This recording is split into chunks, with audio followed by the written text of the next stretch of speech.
Welcome back to the Word on Fire show. I'm your host, Matthew Petrusik. Today, we are excited to bring you the first part of a discussion that Bishop Barron recently had with Dr. Todd Warner on the way a Catholic should approach the crossroads of religion and politics. Enjoy.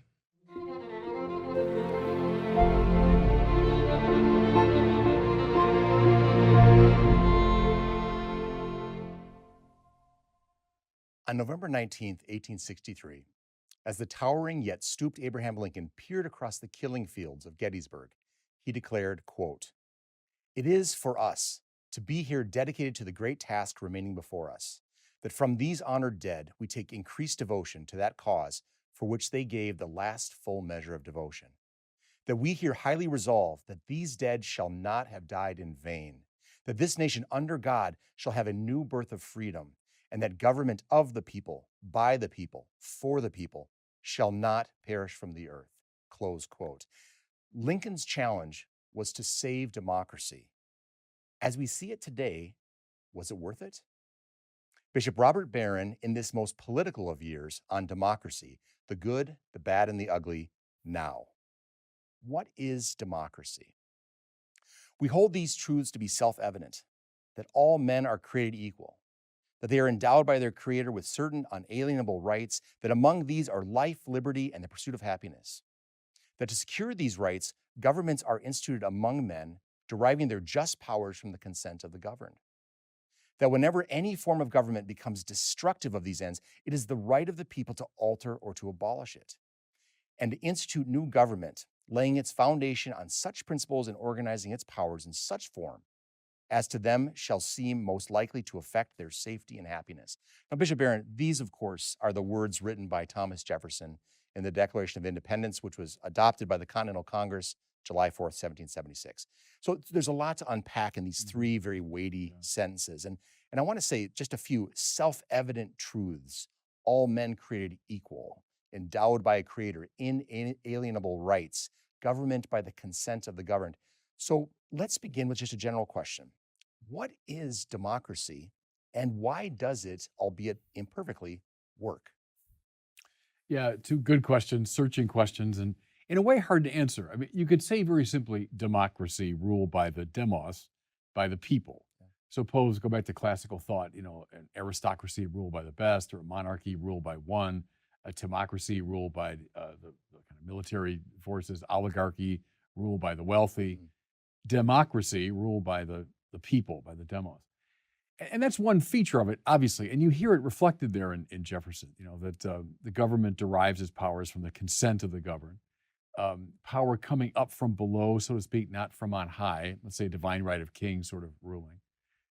So that's a feature of it, to be sure. The famous Lincoln triplet there, that, Gettysburg, of the people, by the people, for the people. It's been commented that the first of those is a bit of a banality, I suppose. What else would it be government of except the people? We're not governing plants and animals. So yes, of course, it's a government of the people. Also, the third one, for the people, is not really a distinctive element, because the classical authors would say, a good monarchy is for the people. A good aristocracy is for the people. Even a good oligarchy, you might say, for the common good. So for the people, sure, that could be any government. The decisive one maybe is the middle one, by the people. And there's that idea of majoritarianism and of the powers of government being derived from the people. The people themselves are the source of authority and so on. That maybe that's the decisive thing.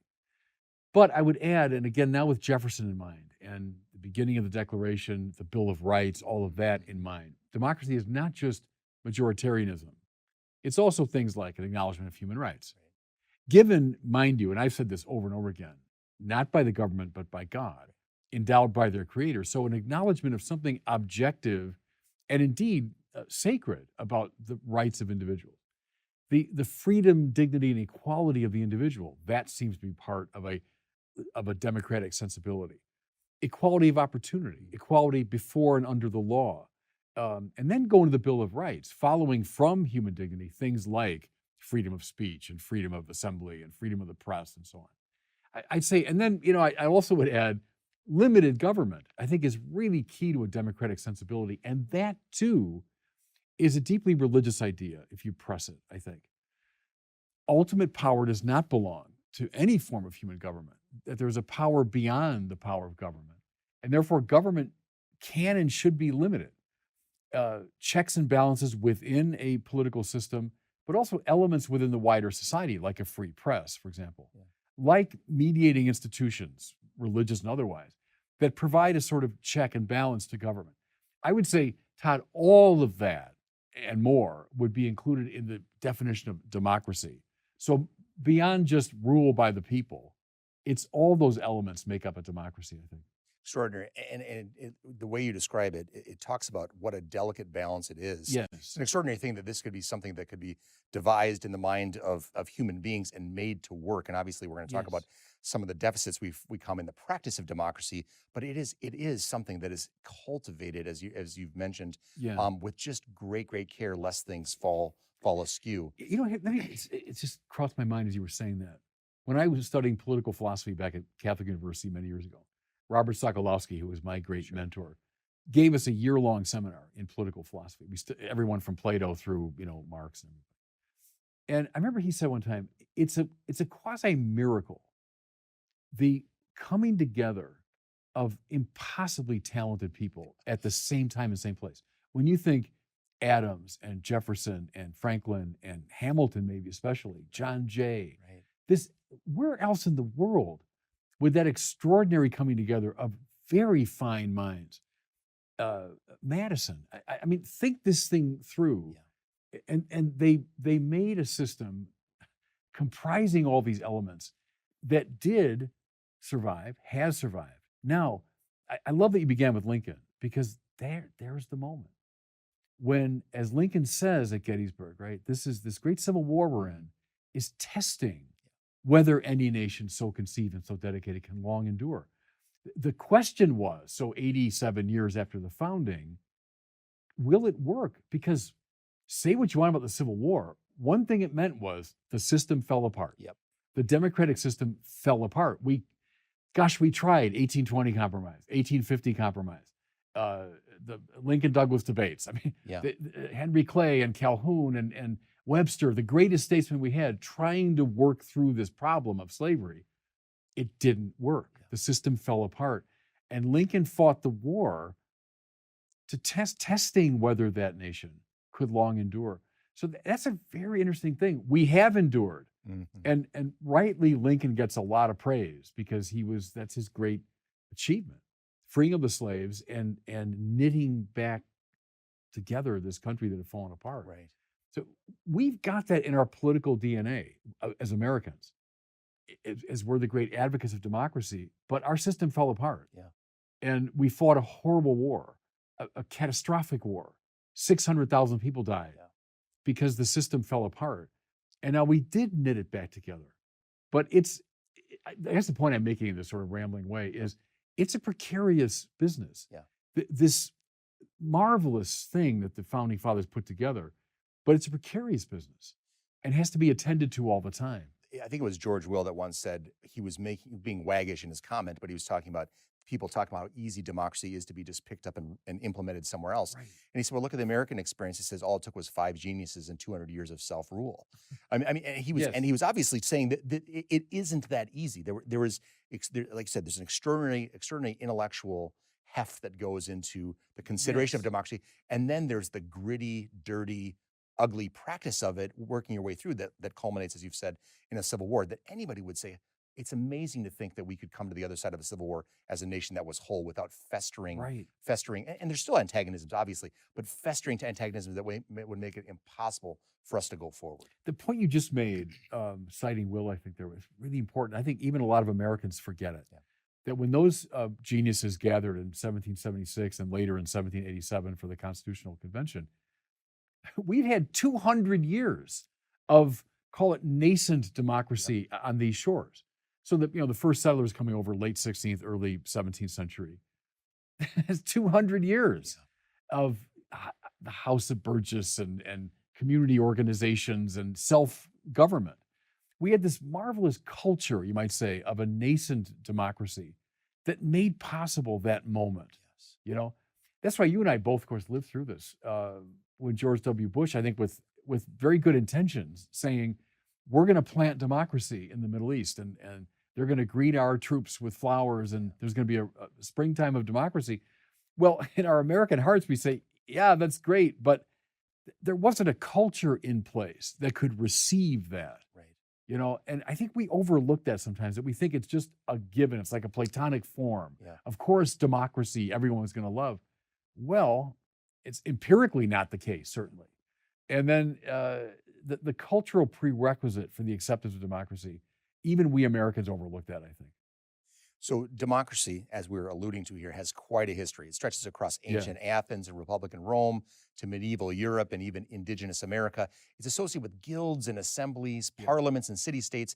There's seismic moments in the history of democracy, including the penning of the Magna Carta, the signing of the Declaration of Independence, the waging of revolutionary wars, the advent of even decolonization. What is it about democracy that has made its appeal so enduring over so much time and across such diverse cultures?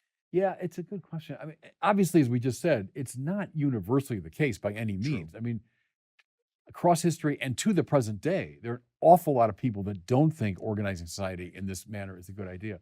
But I think, to your point, there is something about it that is grounded properly in an appreciation of human nature. The rights, freedom, and dignity of the individual, which I would argue is a religious idea. It comes up out of the Bible, that idea. I think that conditions democracy at its best, and I think it appeals to people because they know that that's true. The capacity for self-rule is also grounded in a deep respect for the dignity and freedom of the individual. You know, okay, that's congruent with your dignity that you be able to govern your own life. I think the sense of limited government, I think that appeals to people's keen sense that, like it or not, we human beings tend to go bad. So you put someone in power, all right, we recognize the need for that, but he's going to go bad, she's going to go bad in some way. And so they've got to be checked, balanced, watched carefully. I think that appeals to people's sense of, yeah, that's correct. You know, the fact, free elections, if we don't like the way someone's doing it, they can be tossed out. Go back to Jefferson too, and this is something George Will observed. He said the most important word in that preamble to the Declaration is secure. Governments exist to secure these rights. The rights are independent of government. They don't come from government. They don't come from any human institution. They come from God. And I'll take Jefferson at his word. They come from God. Government exists under God to secure those rights. That appeals, I think, to people's sense of, yeah, that's right.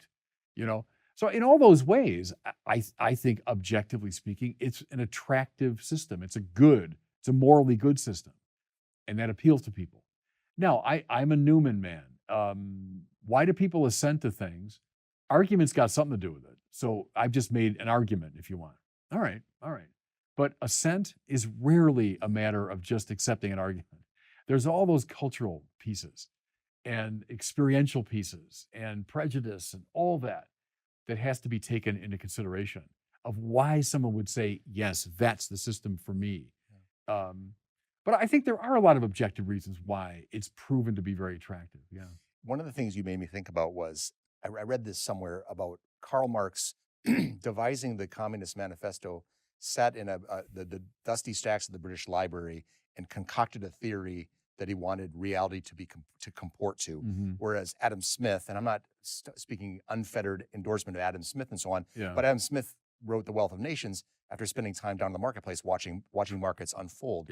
And to some extent, as you're describing it, that democracy in its best form seems to be something that adheres to or respects the way human beings have sort of done things over time. It's a recognition of customs that are there that then we we codify existing customs, as opposed to, I got a great new idea. It's going to require a lot of change for a lot of people into something you're not, and maybe we might have a lot of deaths in the process, but it's a better way of going about it. So again, the notion of democracy recognizing human nature and customs, as opposed to some of the utopian ideologies out there that say, I've got a better way of cramming human nature into this vice and making it something anew. It's the best description there of like British common law coming up out of that kind of tradition.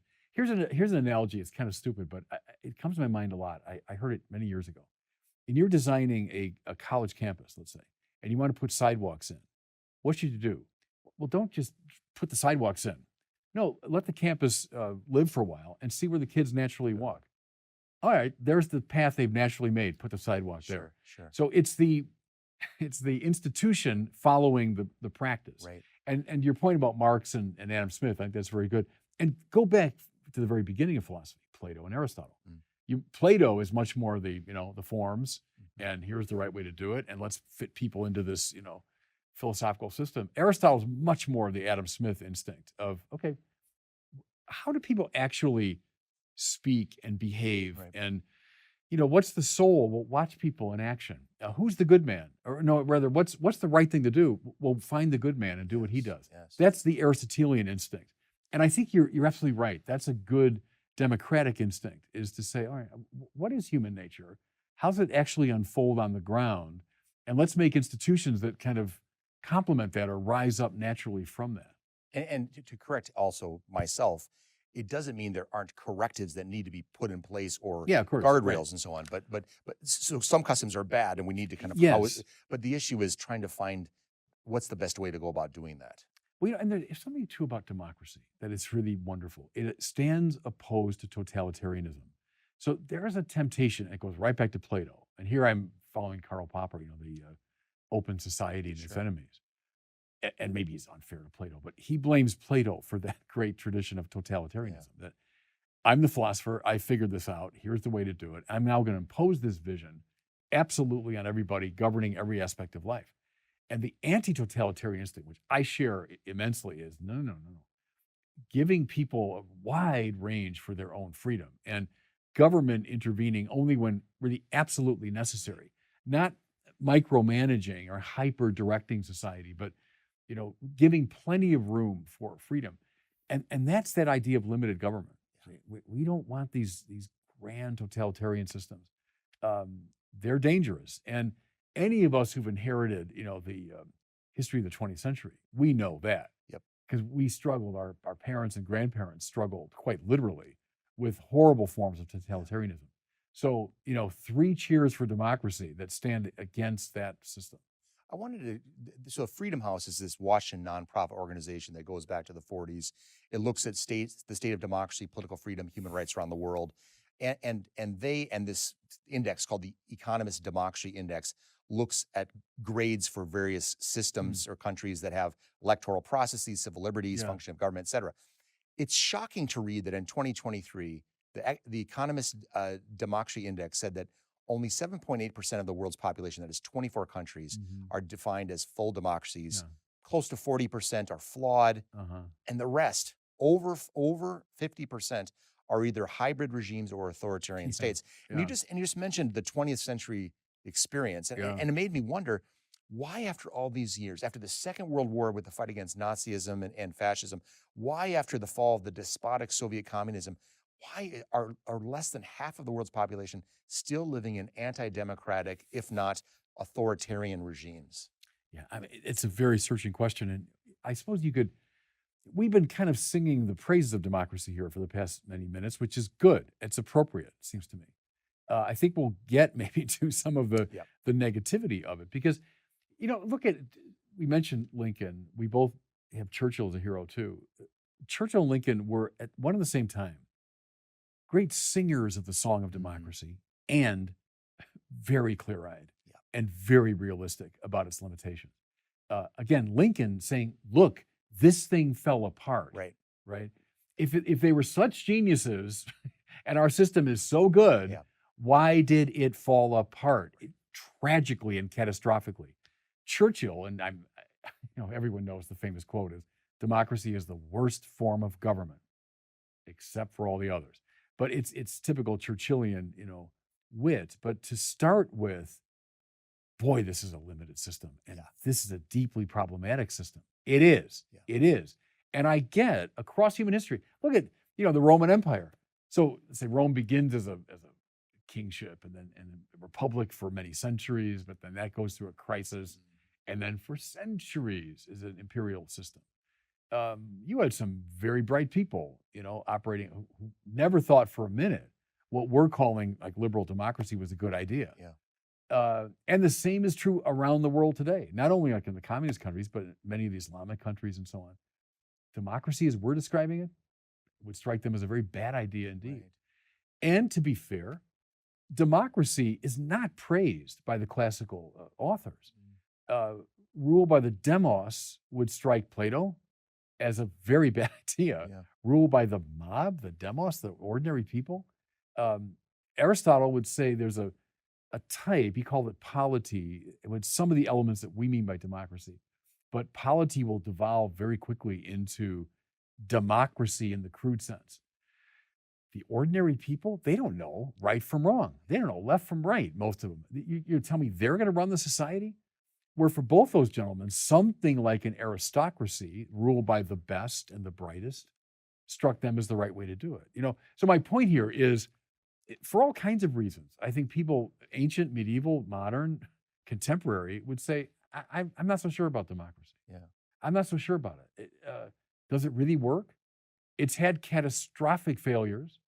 And maybe we'll get in more detail to the negative side, but I don't want to be entirely dismissive of, let's say, half the world that doesn't quite see it that way. Right. Even as I remain, I think, like Lincoln and Churchill, a singer of the song of democracy. But I also get the shadow side. Let's dive a little. We've been talking a lot about democracy in general. We've moved into American democracy. We know all modern democracies have their own political and cultural nuances. America is no exception to that. So the structure of American democracy is based on the Declaration of Independence, which, according to Lincoln, as I've done more reading on Lincoln, he really, really championed the Declaration as a vital founding document about equality and freedom. But also there's the Constitution.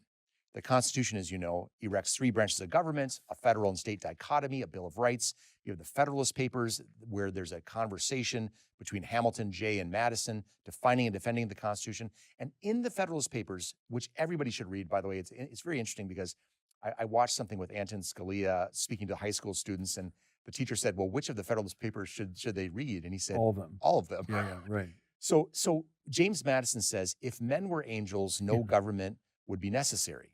If angels were to govern men, neither external nor internal controls on government would be necessary.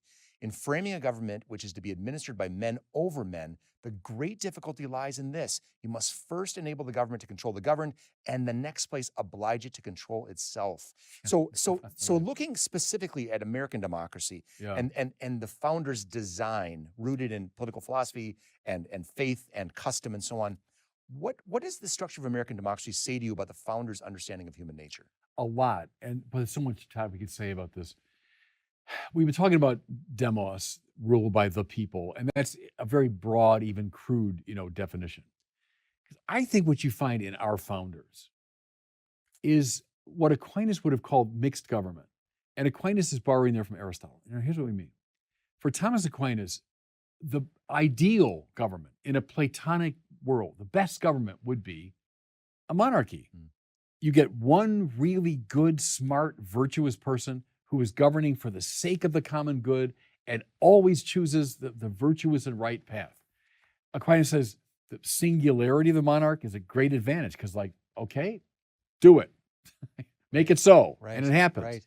More to it, Aquinas says, it mimics the governance of God because the whole universe is governed by one great monarch, God and his providence. So the king should be kind of a mirror of God governing society. But Aquinas immediately adds, all right, I know that's the ideal, but it's exceptionally difficult to find and then to control such a person. So he says, the realistic best is something like a mixed government. Mixed meaning a combination of the monarchical, so the unity of command and vision, but also the aristocratic, so they rule by a cultured elite, and elements of the democratic. Because indeed, Aquinas would hold to that principle that what concerns everyone should be voted upon by everybody, All right, 1, 2, 3, monarch, aristocracy, democracy. Now, the medievals come up into the early modern period through people like Richard Hooker, who was the great Anglican divine, late 16th, I think he died very early 17th century, Elizabethan figure, deeply indebted to the scholastics. Every one of our founders would have read Hooker.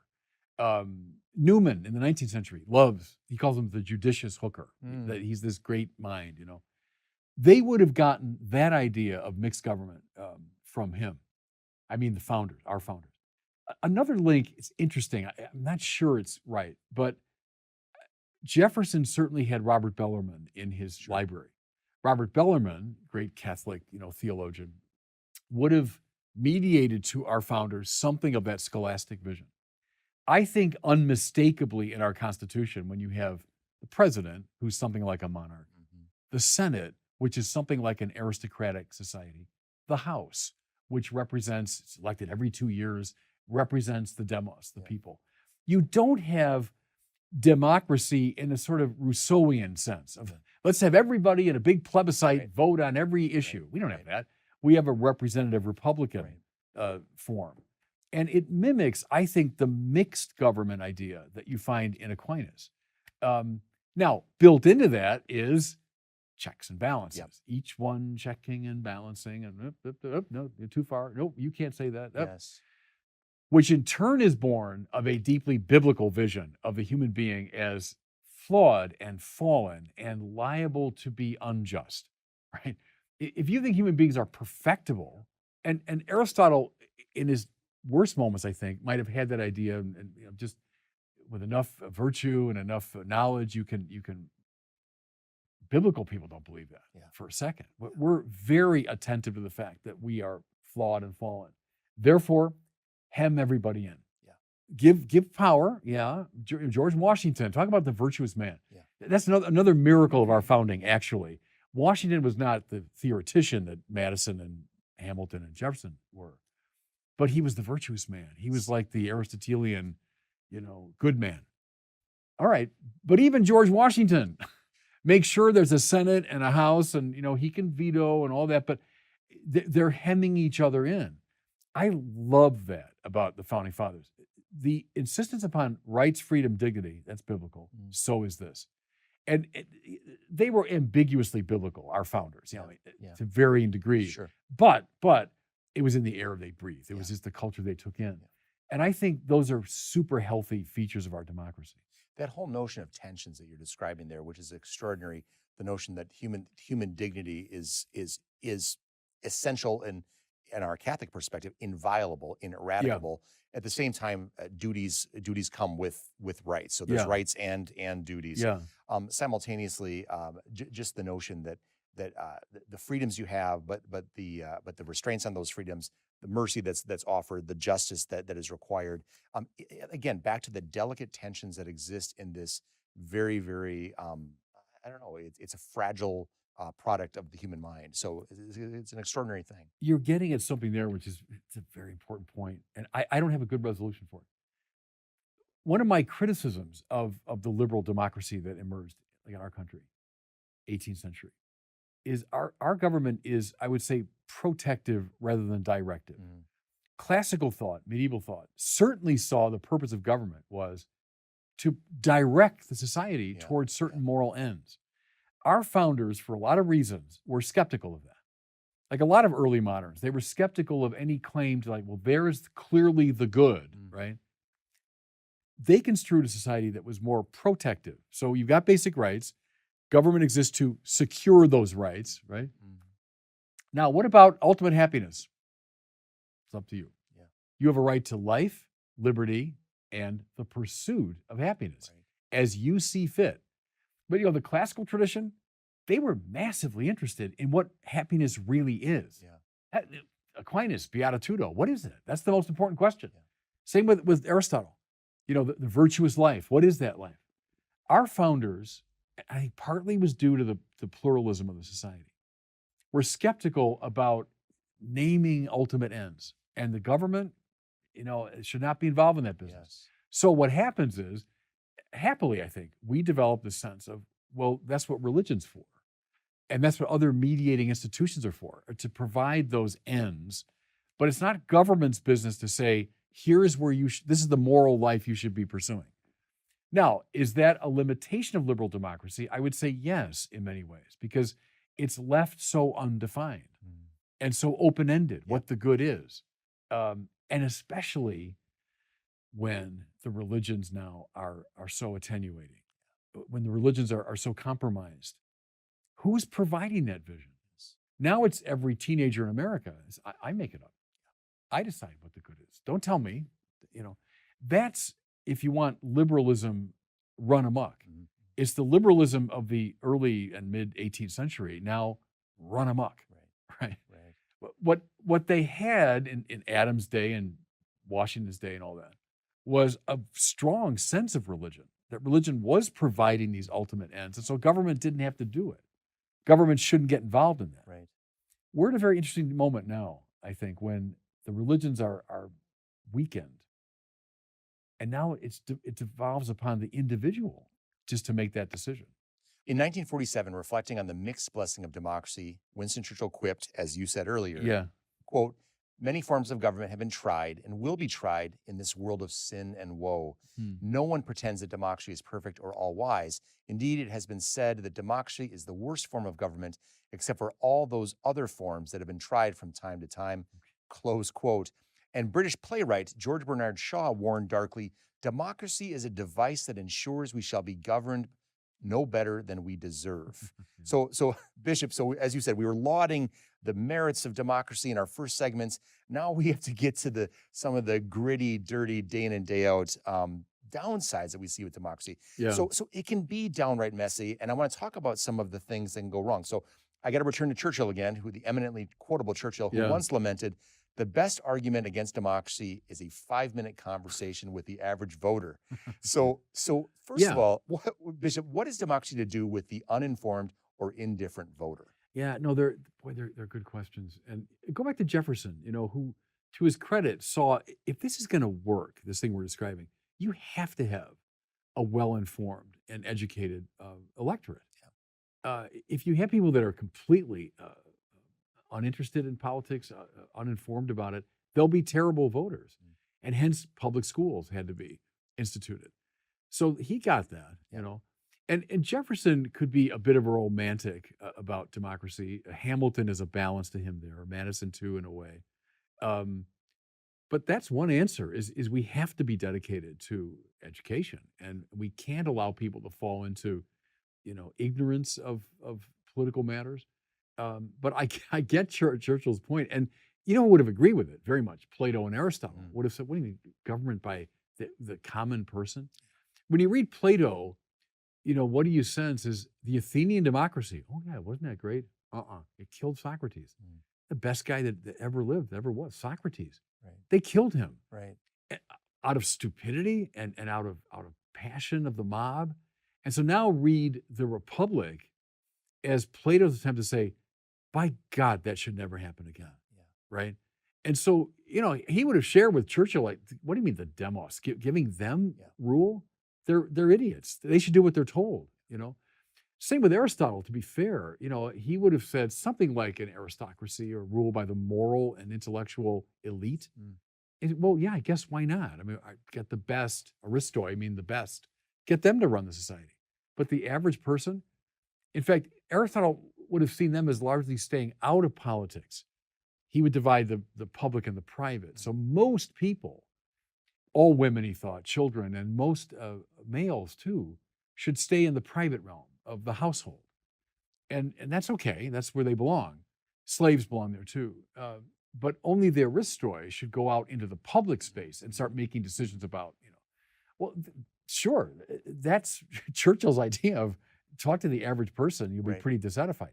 Now, a lot happened between Plato and Aristotle and the founding of our country, and a lot of things that we just talked about. But no, I get it. I mean, the shadow side of it has been on display from time immemorial. There's a great line from William F. Buckley, which I'll brutalize here, but he says, "I'd rather be governed by the first 2,000 people in the Boston phone book than the entire faculty at Harvard." And I think the point, him being that the flip side of that argument is there is a common sense, customary, religious sensibility, what have you, that goes with living your daily life in Boston. That gets lost by the dreaming, overly theoretical, hyper utopian, ideological minds of a Harvard faculty. God bless all our Harvard faculty out there. But so the point is, there's the danger of the uninvested, uneducated voter But that can be improved upon by an engagement. There's a danger of the overeducated, hyper theoretical, Yes. utopian, and so on. It's really good, this point, and worth musing on. Because Buckley, you're quite right, is making the opposite point. Right. So the Aristoi, the best, well, wouldn't that be, let's say the political science majors from Harvard and the professors at Yale, wouldn't they be the best? I'm mindful of, I don't know if you're a Simpsons fan, Yeah. but the episode, remember when Lisa decides, well, Springfield should be run by the smartest people. So she and comic book guy and Principal Skinner and the nutty professor and, the smartest people. Well, of course, it was a complete disaster. It was an utter disaster, So that's the opposite instinct. Right. And, I would share that too, to a large degree. Jefferson had this sort of mystical confidence in, the yeoman farmer and the average person. And there's a lot to be said for that. Right. We have that debate today between the kind of coastal elites and the rest of the country. That same debate is being played out. Again, I think the genius of our founders was the checks and the balances and the both and, we don't have a strict democracy. We have this representative, republicanism. We don't have a strict Rousseauian plebiscite-based democracy. We have a checks and balances system and all that. So I think they were aware of these built-in tensions. And again, Churchill's a good example because it's the same Churchill that said that also knows it's the best option on the table. Right. But he said it without dewy-eyed romanticism. He was clear-eyed about its limitations, even as he said, this is the best, So that's the right space to be in. That Churchillian space, I think, is the best. And I think to your point, I think at the end of the day, the answer somewhat is live in the tensions. Yes. Live in, I mean, that we're not going to resolve all these tensions. There's got to be some free play, if you will. It's sort of like, as I like to say from a musical scene, you have your sheet music, but when you play jazz, you step away from the sheet music. Yes. As long as you don't go too far, obviously. Right. Yeah, it's a subtle dance. And again, to be fair, that dance fell apart in 1861. And boy, they tried. That's the right way to tell American history from, let's say, the Constitutional Convention till 1861 was an attempt to deal with this problem of slavery. Right. And as I say, the best and brightest in our country tried, and the dance continued awkwardly, and then it fell apart. And then we did need this genius and this moral hero, Abraham Lincoln, to knit it together. See, what if Lincoln had never emerged? What if the best we could do was like James Buchanan? Our country would have fallen apart. Yeah. We'd be a bunch of banana republics. Yeah. It took a genius, both a political and moral genius, Lincoln, to knit it back together. But that's a very interesting story. And it's the beauty and the frailty of democracy were both on display. In 1887, Lord Acton famously wrote, as many know, power tends to corrupt, and absolute power corrupts absolutely. Great men are almost always bad men, even when they exercise influence and not authority. Still more when you superadd the tendency or the certainty of corruption by authority. So how much corruption, this is almost, it's rhetorical, but how much corruption do we see in democracy? Well, plenty. No, but plenty. But they knew it from the beginning. They knew it, which is why they built in these balances. We haven't mentioned the press very much yet, but at its best, the press functions that way in a free society. Yeah. That you've got this watchdog that is keeping an eye on these people and asking penetrating questions. And okay, fair enough. Now, I want to always add, well, then who watches the press? Because I don't want to give them complete Where's their check, if you will? What checks the press? So yes, but that's the genius of our system. And when I say system, I don't just mean the government. I mean the whole society is predicated upon this assumption that people tend to go bad. Yeah. That is a biblical assumption. Take the Bible out. Look, you've got schemas of perfectibility in the classical world, for sure. You got them in the modern world. So many of the modern philosophers felt if we just make these reforms, we can. Marx is a prime example of that. Marxism is a scheme of perfectibility. That to me is one of the great pillars of what I'd call a conservative view of the world that I would share is no. God perfects us at the eschaton. Prior to that, it's going to be a bit of a mess. Yeah. I always liked Thomas Sowell's intuition that we should never speak about solutions to problems. We should speak about ameliorating the situation, or doing what we can. Yeah. Because when you say the solution, duck. Yeah. Because Pretty absolute. Because someone's going to say, okay, that's the solution. You don't like it, I'm going to put you in jail. Right.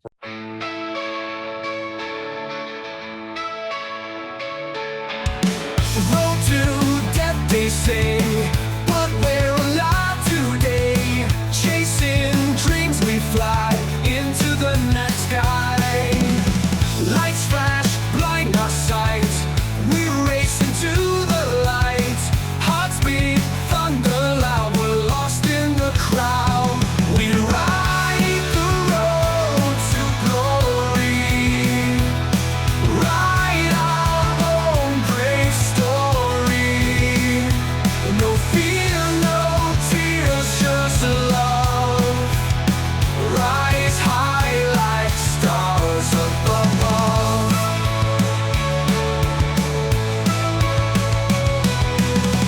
Battles fought and won. We're shining like the sun. Fear falls to the side on this fearless ride. Awards and gold in hand, we take our final stand. Filmmakers, actors proud, we shout our dreams out loud. We ride the road to glory. Write our own great story. No fear, no tears, just love. Rise high like stars above.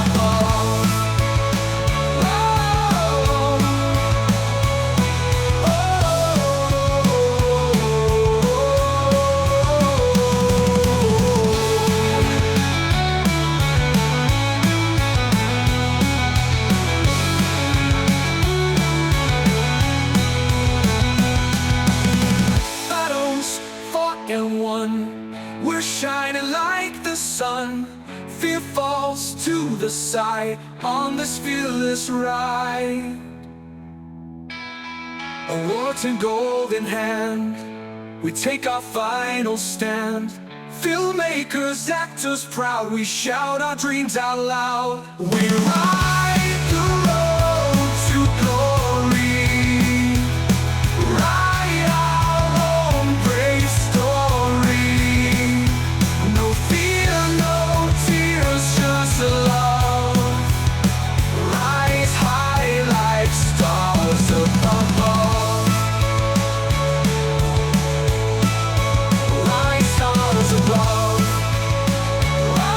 Oh, rise high like stars above. Oh, above.